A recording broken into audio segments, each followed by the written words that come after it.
ये है question number 27 from NDA first 2026।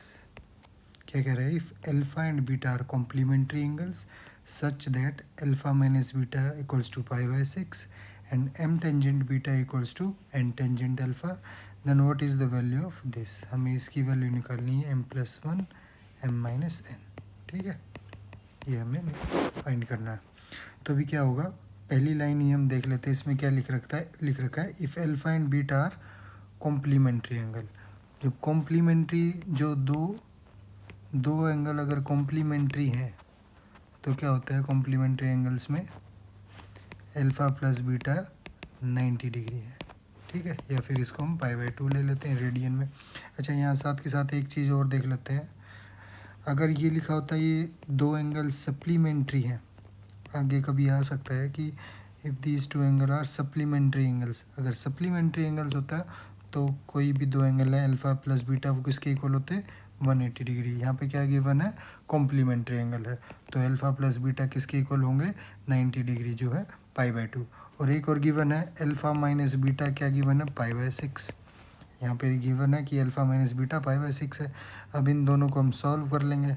Linear equation है अल्फ़ा प्लस बीटा और अल्फ़ा माइनस बीटा, तो ये हो जाएगा 2 अल्फ़ा π/2 प्लस π/6। ये कितना होगा 3 पाई प्लस पाई। ये हो जाएगा आपका अल्फ़ा किसके इक्वल हो जाएगा 2 अल्फ़ा 4 π/6, और ये होगा 2 π/3, और यहाँ पे 2 से 2 कैंसिल आउट हो जाएगा। अल्फ़ा की वैल्यू हो जाएगी π/3 या फिर 60 डिग्री।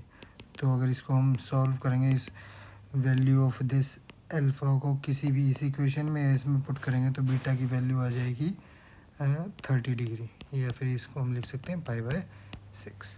अब हमारे पास अल्फ़ा की वैल्यू आ गई है, बीटा की वैल्यू आ गई है। ठीक है,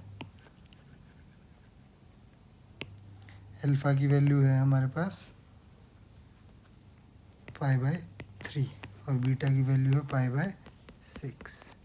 ठीक है, और एक और स्टेटमेंट अब क्या दे रखी है, m tangent alpha equals to n tangent alpha, m tangent beta equals to n tangent alpha. इसको सॉल्व करेंगे। टेंजेंट बीटा कितना गिवन है π/6, और अल्फ़ा कितना गिवन है π/3 यानी कि 30 डिग्री। इसकी वैल्यू कितनी होगी, टेंजेंट 30 डिग्री होता है 1/√3 और टेंजेंट 60 डिग्री होता है √3। इसको हम सॉल्व करेंगे। m इक्वल्स टू, इस 3 को हम ले जाते हैं, क्रॉस मल्टीप्लाई करेंगे तो 3n के इक्वल हो गया। ये आ गई हमारी m की वैल्यू, या इसको ये भी लिख सकते हैं m/n इक्वल्स टू 3। ठीक है, अब इस वैल्यू निकल जाएगी हमारी, क्या गिवन इसमें m+n और m-n। कैसे निकलेगी, या तो आप थ्रू आउट n से डिवाइड कर दो, m+n divide by n, m-n divide by n, तो यहाँ क्या आ जाएगा m/n +1 m/n -1। ये किसके इक्वल है, m/n है 3 + 1, ये यहाँ से आया m/, और ये जाएगा 3 - 1, ये आएगा 4/2, तो ये 2 की वैल्यू आ जाएगी। अब 2 देख लेते हैं हमारा कहाँ है, ऑप्शन है। या फिर ऐसे भी कर सकते हो इसको, जो यहाँ m इक्वल्स टू 3n आया था, यहाँ वैल्यू पुट कर दो। m की जगह क्या लिखोगे, यहाँ क्या लिखोगे 3n + n, और यह हो जाएगा 3n - n। ऊपर क्या आएगा 4n/2n, यहाँ से भी आएगा आपका आंसर 2। ठीक है, तो हमारा ऑप्शन ए क्या है करेक्ट। Thank you.